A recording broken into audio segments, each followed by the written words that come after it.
नमस्कार. आपण combine group बी आणि सी मुख्य परीक्षेचे PYQ बघत आहोत. त्यामध्ये आपण काय स्टार्ट केलेलं, महाराष्ट्राचा भूगोल स्टार्ट केलं होतं. ठीक आहे. त्याच्यावर काय जे प्रश्न आलेले आहेत ते, त्याच्यामध्ये स्थान विस्तार, त्याच्यामधला पहिला टॉपिक बघितला प्राकृतिक विभाग. ठीक आहे. नंतर आपण दुसरा टॉपिक बघितला विस्तार आणि भूसीमा. त्याचा एक भाग बघितला आणि आज आपण त्याचा दुसरा भाग बघणार आहोत. तर बघा, आपण पहिल्या भागात काही प्रश्न पाहिलेले आणि आज त्याचे पुढचे प्रश्न आणि स्पष्टीकरण बघणार आहोत. तर आजचा पहिला प्रश्न आहे बघा, महाराष्ट्रातील किती जिल्ह्यांच्या सीमा शेजारील मध्य प्रदेश राज्याला भिडलेल्या आहेत? तर आपण मागच्याच व्हिडिओमध्ये सगळं व्यवस्थित ट्रिक्सच्या स्वरूपात जे काय असेल ते पाठ केलेलं आहे. ज्यांनी मागचा व्हिडिओ बघून इकडे आले असतील त्यांना सगळ्यांना हे उत्तर माहिती असेल. लगेच 8. ठीक आहे. पुढे बघा, म्हणून आता मी काय एक्सप्लेनेशन इथे देत नाही. ठीक आहे. आपण लगेच पुढे बघूया. कोणत्या जिल्ह्यांची सीमा ही कर्नाटक व तेलंगणा या दोन राज्यांना लागून आहे? हे पण आपण खूप छान पद्धतीने पाहिलेलं. याचे उत्तर लगेच येत असेल नांदेड. ठीक आहे. मी रिपीट कोणतीच गोष्ट करत नाहीये. याच्या आधीचा जो भाग आहे म्हणजे याचा भाग 1, त्याच्यात सगळं आपण इन डिटेल बघितलेलं आहे. पुढे बघा, महाराष्ट्र राज्याचे भौगोलिक क्षेत्रफळ डॅश डॅश चौरस किलोमीटर असून त्याचा विस्तार डॅश डॅश आणि डॅश डॅश पूर्व रेखावृत्त दरम्यान आहे. ठीक आहे. तर बघा, आता इथे ऑप्शन आपल्याला माहिती असतं की महाराष्ट्राचं भौगोलिक क्षेत्रफळ किती आहे. काय माहिती असतं, 3,07,713 चौरस किलोमीटर. ठीक आहे. तर मग इथे बघा, इथे ह्या आकड्यांवरून लगेच एलिमिनेशन होऊन जाते. इथे काय 3,06,000, 3,05,000. इथे दोन ऑप्शन आहेत 3,07,000 वाले. ठीक आहे. आपल्याला पूर्ण आकडा माहिती पाहिजे. बघा, 3,07,713 आणि 3,07,613. तर आपलं उत्तर काय येईल, एवढ्याच याच्यावरून 3,07,713. ठीक आहे. आणि मग त्यांनी काय विचारलं आहे, रेखावृत्त दरम्यानचा विस्तार पण विचारलेला आहे. आता रेखावृत्त हे उभे असतात, माहिती असू द्या, आणि अक्षवृत्त हे आडवे असतात. ठीक आहे.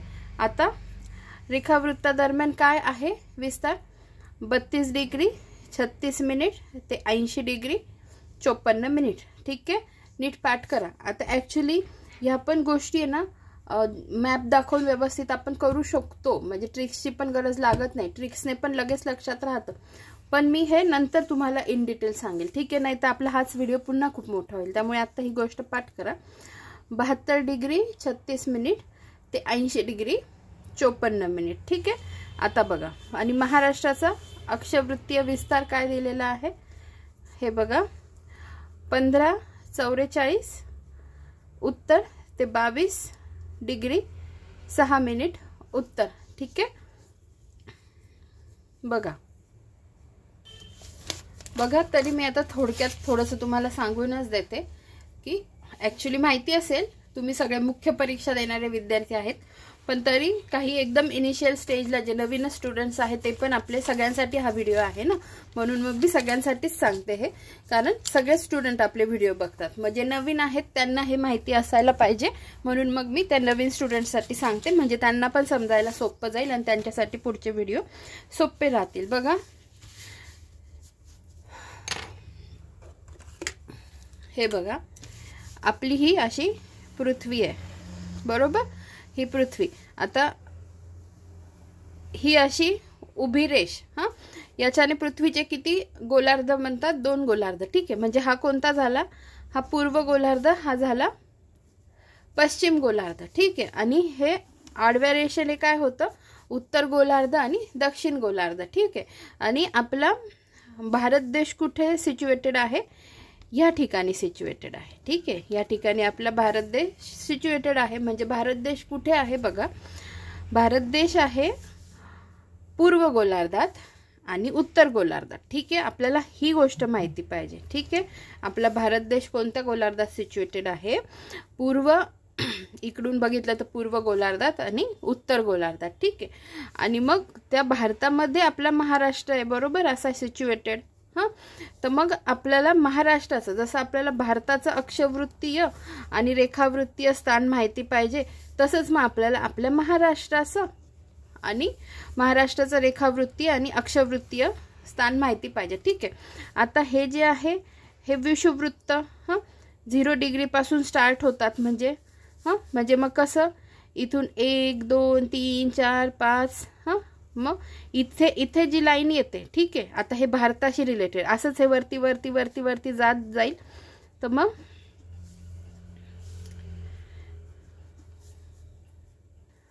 तुम्हाला ह्या सगळ्या गोष्टीवरून काय सांगायचंय की अक्षवृत्तीय विस्तार विचारला की आपण नेहमी असं काम म्हणतो की उत्तर अक्षवृत्तच दोन्ही याला काम म्हणतो. तर हे बघा, कारण आपलं पूर्ण महाराष्ट्र अर्थात भारत ह्या गोलार्धात आहे. गोलार्धात म्हणजे उत्तर आणि पूर्व गोलार्धात आहे. महाराष्ट्र पण तसाच असेल ना. मग त्याच्यामुळे आपण हा अक्षवृत्तीय विस्तार म्हणजे जो आडवा असतो त्याला आपण उत्तर लावणार आणि जो रेखावृत्तीय विस्तार असतो ना त्याला आपण काय लावणार, पूर्व लावणार. हे मला तुम्हाला सांगायचं होतं. आणि मग हे आपलं पुढे पाठ होईल. आता हे मी तुम्हाला नंतर इन डिटेल सांगेल. एवढं सध्या तुर्तास एवढं समजून घ्या की मग बघा इथे दिलेलं आहे ह्या डायग्राम मध्ये. बघा हा अक्षवृत्तीय विस्तार काय झाला, मग 1544 उत्तर अक्षवृत्त ते 22/6 उत्तर अक्षवृत्त. आणि रेखावृत्तीय विस्तार उभा असतो बरोबर. तर 72-36 पूर्व रेखावृत्त आणि 80-54 पूर्व रेखावृत्त. कळलं ना. पूर्व आणि उत्तर असंच काम म्हणतात. हे मला तुम्हाला नीट समजून सांगायचं होतं. आणि हे डायरेक्ट पाठ करा. पूर्ण फिगर माहिती नसेल ना तरी चालेल, मग ॲटलिस्ट एवढं पाठ करा. 15-22 72-80 15-22 72-80. इव्हन यांच्यामधला फरक पण माहिती पाहिजे आपल्याला की 15-22 आणि 15 मधला अंतर किती आहे आणि 80 आणि 72 मधलं अंतर किती आहे. ते पण ऑलमोस्ट दोघांचं सेमच येतं, पण तरी आपल्याला माहिती पाहिजे. हे पण जसं येईल त्या अनुषंगाने मी तुम्हाला सांगत जाईल. ठीक आहे. बघा आता पुढे बघा. आता आपल्याला बघायचं आहे सर्वाधिक किनारा. ठीक आहे. बघा सर्वाधिक किनारा आहे रत्नागिरीला, मग रायगड, मग सिंधुदुर्ग, मग बृहन्मुंबई जिल्हा, मग पालघर आणि ठाणे. आता हे पण मी तुम्हाला दाखवून देते. एकदा आपण जेव्हा हे जिल्हे आकारमानाने बघू ना तेव्हा तुमच्या नीट लक्षात राहील की रत्नागिरी कसा लांबीला मोठा आहे ना, म्हणजे लांब येतो जरा. मग आपण लक्षात ठेवायचं की रत्नागिरीला सगळ्यात जास्त किनारा आहे. त्याच्यानंतर रायगडला, थांबा मी लगेच दाखवते तुम्हाला. हे बघा दिसतंय, हा आहे रत्नागिरी. बघा रत्नागिरीला सर्वाधिक किनारा आहे, त्याच्यानंतर रायगडला आहे, त्याच्यानंतर सिंधुदुर्गला आहे. त्याच्यानंतर बृहन्मुंबई लक्षात ठेवा, त्याच्यानंतर पालघर आणि त्याच्यानंतर सगळ्यात ठाणे. आता याच्यात पालघर दाखवलेला नाहीये. 1-2 मिनिट आहे का, मला बघू द्या जरा माझ्याकडे map.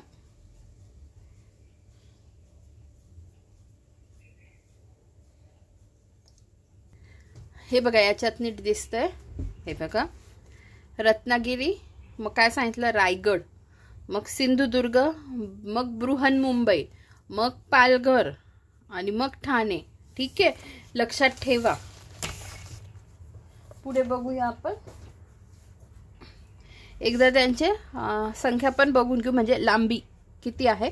रत्नागिरीची 237 kilometre, रायगडची 122 kilometre, सिंधुदुर्गची 120 kilometre, Brihanmumbai जिल्हा जो आहे त्याची 114 किलोमीटर, नंतर पालघरची 102 किलोमीटर आणि ठाण्याची 25 किलोमीटर. ठीक आहे. पुढे बघा. आणि संदर्भ काय आहे, मराठी विश्वकोश खंड 12. पुढे बघा स्थापना 1 मे 1960 स्थापना झाली. आणि तेव्हा किती 26 जिल्हे आणि 4 प्रशासकीय विभाग होते. 26 जिल्हे 4 प्रशासकीय विभाग होते आणि 235 तालुके होते. मग 4 प्रशासकीय विभाग कोणते होते बघा स्थापनेच्या वेळी, महाराष्ट्र स्थापनेच्या वेळी. बघा विभाग कोणते होते, कोकण होता, पुणे होता, छत्रपती संभाजीनगर होता आणि नागपूर होतं. ठीक आहे. म्हणजे काय नव्हतं मला सांगा बरं. एक नाशिक नव्हतं आणि एक अमरावती नव्हतं. हे बघा, नाशिक कशात अंतर्भूत होतं तर पुणे विभागात अंतर्भूत होतं आणि अमरावती हे नागपूर विभागात अंतर्भूत होतं. या दोन फॅक्ट्स पण तुम्हाला माहितीच पाहिजे. ठीक आहे, काय नव्हतं तर नाशिक नव्हतं आणि अमरावती नव्हतं. हां, आणि कोणत्या विभागात ते सामील होतं तर नाशिक हे पुणे विभागात सामील होतं आणि नागपूर हे अमरावती विभागात सामील होतं. ठीक आहे, ह्या गोष्टी लक्षात ठेवा. प्रश्न कसाही फिरवून विचारला जाऊ शकतो, त्यामुळे आपल्याला सगळ्या गोष्टी माहिती पाहिजे. पुढे बघा, महाराष्ट्र हे भारताच्या पश्चिमेस असलेले घटक राज्य आहे. ठीक आहे, विस्तार, महाराष्ट्राचा अक्षवृत्तीय विस्तार 15 डिग्री 44 उत्तर ते 22 डिग्री 6 उत्तर इतका आहे. 15-22 लक्षात ठेवलं तरी चालेल. महाराष्ट्राचा रेखावृत्तीय विस्तार 72 डिग्री 36 पूर्व ते 80 डिग्री 64 पूर्व रेखावृत्त इतका आहे. 72-80. ठीक आहे, महाराष्ट्राची पूर्व पश्चिम लांबी म्हणजे आडवी किती 80 किलोमीटर आहे, तर दक्षिण उत्तर लांबी 720 किलोमीटर इतकी आहे. ठीक आहे, पुढे बघा, महाराष्ट्राचे क्षेत्रफळ 3,07,713 चौरस किलोमीटर किंवा 307.70 लाख हेक्टर इतके आहे. ही पण फिगर माहिती पाहिजे, आयोगाने एकदा याच्यावर प्रश्न विचारलेला आहे. पुढे बघा,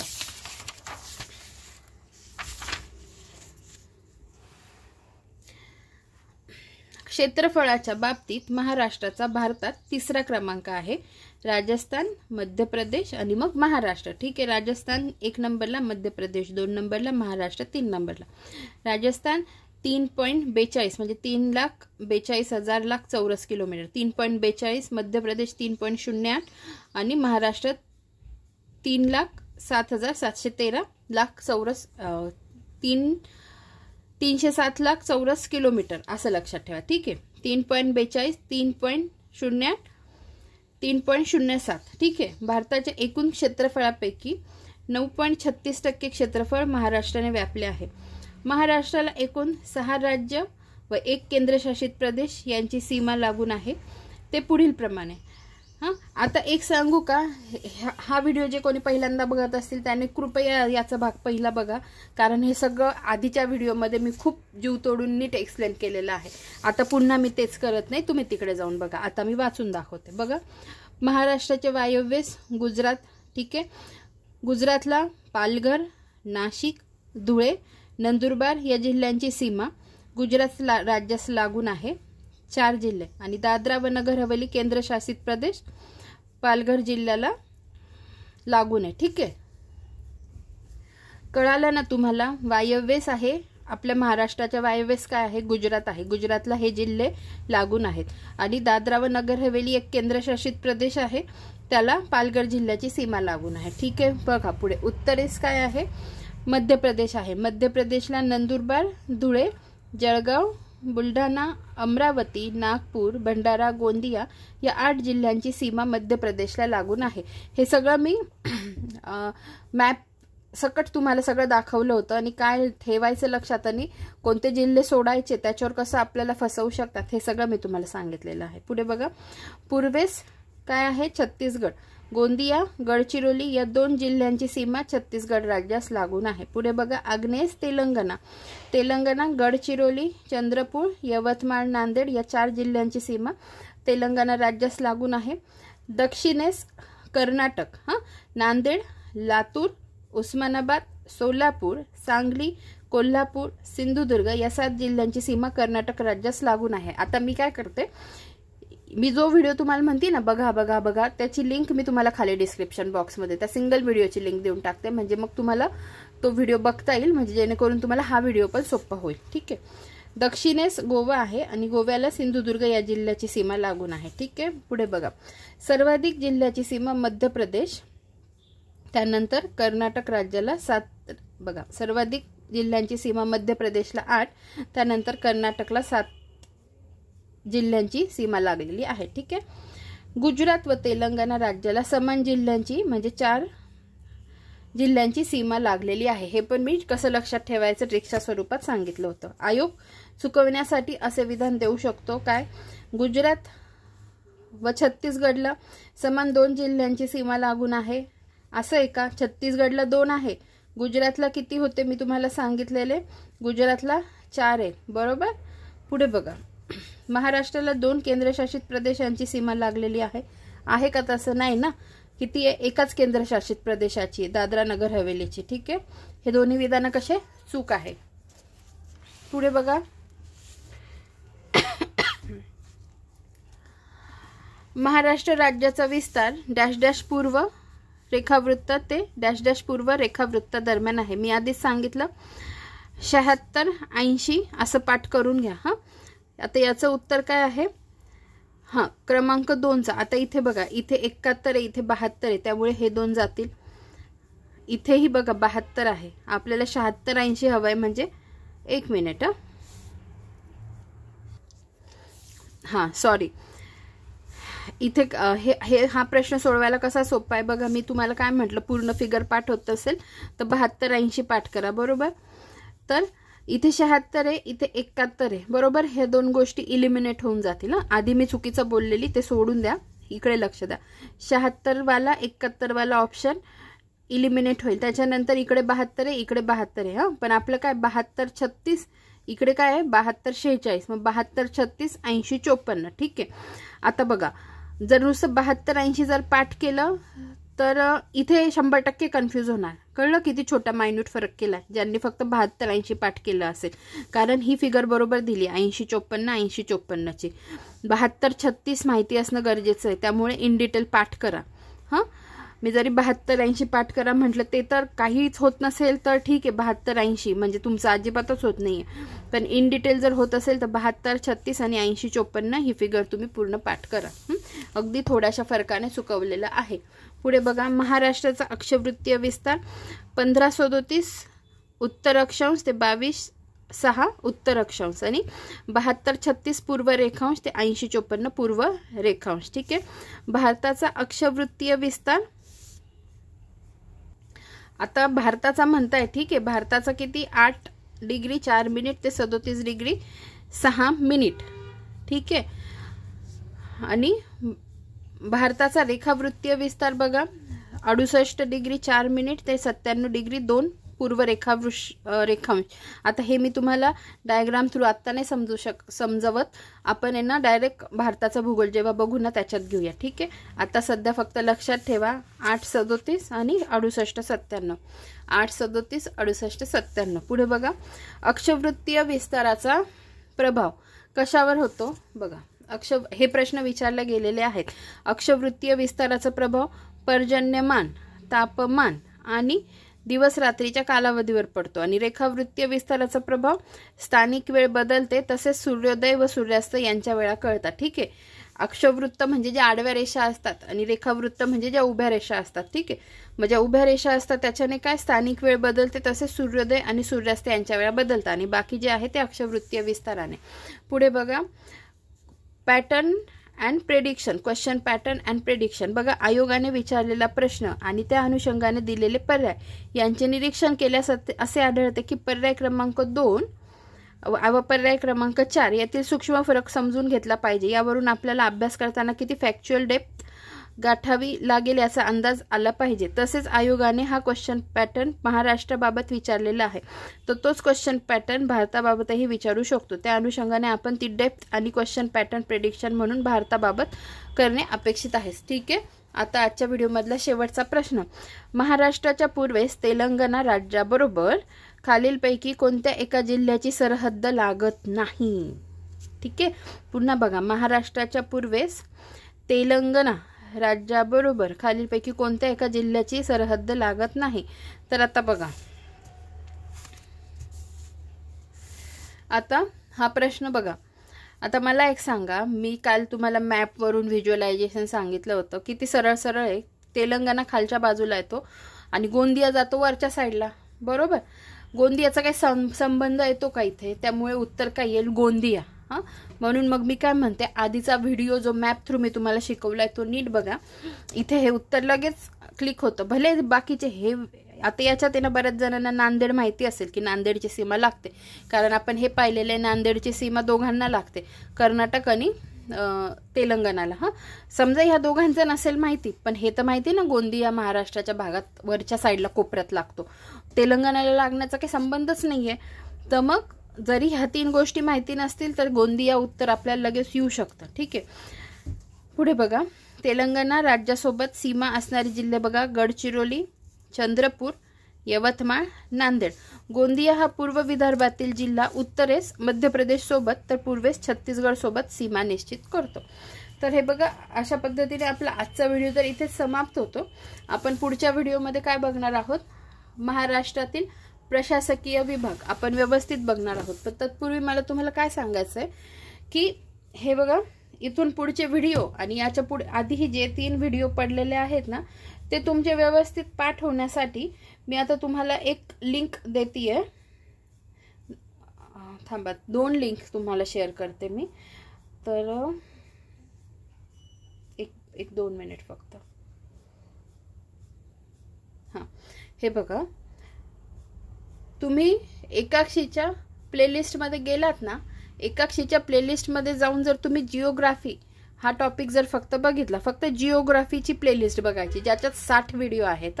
मी लिंक देते तुम्हाला त्याची पण खाली.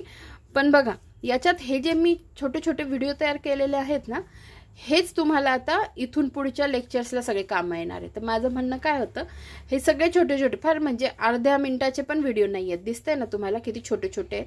हे सगळे व्हिडिओ जर तुम्ही पाहिलेत ना, तर तुम्हाला पुढचे लेक्चर समजायला म्हणजे तुम्हाला गरजच नाही लागणार मी बाकीचं एक्सप्लेन करण्याची. तर माझी काय इच्छा आहे की तुम्ही हे सगळे व्हिडिओ जर पाहून आलात पुढच्या लेक्चरला, तर आपलं काम खूप सोपं होईल, जेणेकरून मग आपल्याला मला कमी बोलावं लागेल, तुमचा कॉन्फिडन्स वाढलेला असेल. कळतंय तुम्हाला? तर हे 60 व्हिडिओ आहेत, छोटे छोटे व्हिडिओ आहेत, तुम्हाला कळतंय, बघायला तर काय लगेच होऊन जातील बघून. ठीक आहे, हे बाकीचे नाही बघितले तरी चालतील, हे माझे शॉर्ट्स आहेत ते नाही बघितले तरी चालतील. पण ॲटलिस्ट हे बाकीचे जे आहेत ना, ज्याच्यात मी दिसत नाही आहे, ते एकूण एक पहिल्यापासून शेवटपर्यंत सगळे व्हिडिओ तुम्ही बघून घ्या, जेणेकरून आपल्याला इथून पुढच्या महाराष्ट्राच्या भूगोलासाठी त्याचा फायदा होईल. तर आपण इथेच थांबूया, लवकरच भेटूया पुढच्या व्हिडिओमध्ये. धन्यवाद.